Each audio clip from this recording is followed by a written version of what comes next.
there, and welcome to my first impressions and unboxing of the Himi Miya Gouache set. I'm really excited to have got my hands on this palette. It's been all over my social media lately, and I just really wanted to try it out. As you can see, it comes in this really beautiful mint green plastic case, and it does come with a palette that pops out and fits into the lid. The paint itself comes in these really cute little jelly cup-like containers, and there's quite a bit of paint in each one. You're getting 30 milliliters of each color.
After unwrapping all of the little paint cups, I have to say I'm pretty impressed with this palette so far.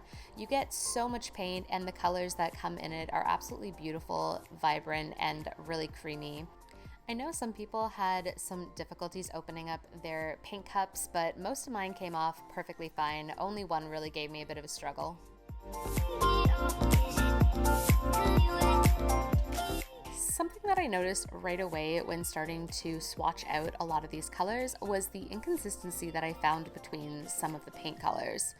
Some of them went down really evenly and opaque, and I had very little trouble getting an even coat, and then others were a little more streaky and watery. Now, I am a beginner at gouache. I'm a beginner at painting in general, to be honest, and I'm still trying to learn water control and getting the right consistency when mixing paint and water together. So this definitely could have contributed to the streakiness that I was finding with some of the colors. As you can see, some of the colors are definitely more opaque than others, and I do know that that is a very typical thing when it comes to paint. For example, the yellow ochre kind of color came out very opaque. It almost covered the entire black line, which was really nice. And then other ones, most of the other ones actually, were a little more transparent and showed the black line underneath.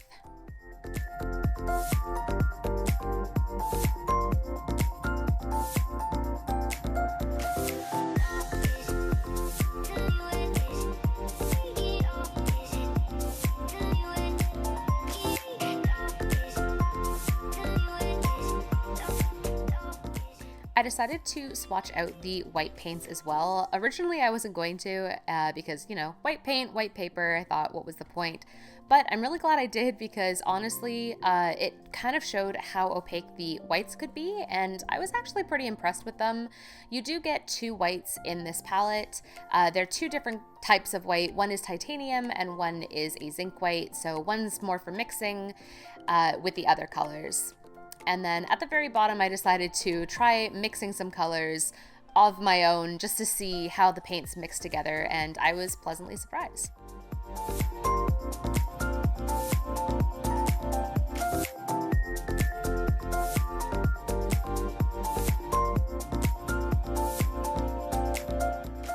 Taking a closer look at all of the paint swatches, we can really see the difference in some of the colors and how they performed.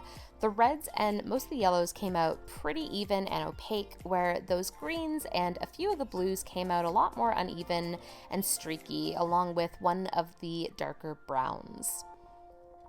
Of course, like I said, I am still a beginner, so take my results with a grain of salt.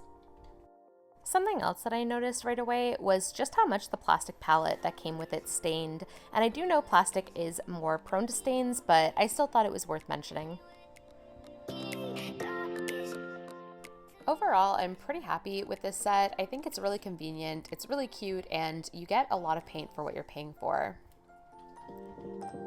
If you'd like to see me dive in and use this set for the first time as a total beginner to gouache painting, feel free to click the second part of this video where I go a little more in depth on my thoughts and I paint this little gouache apple. Thanks for watching and have a good day!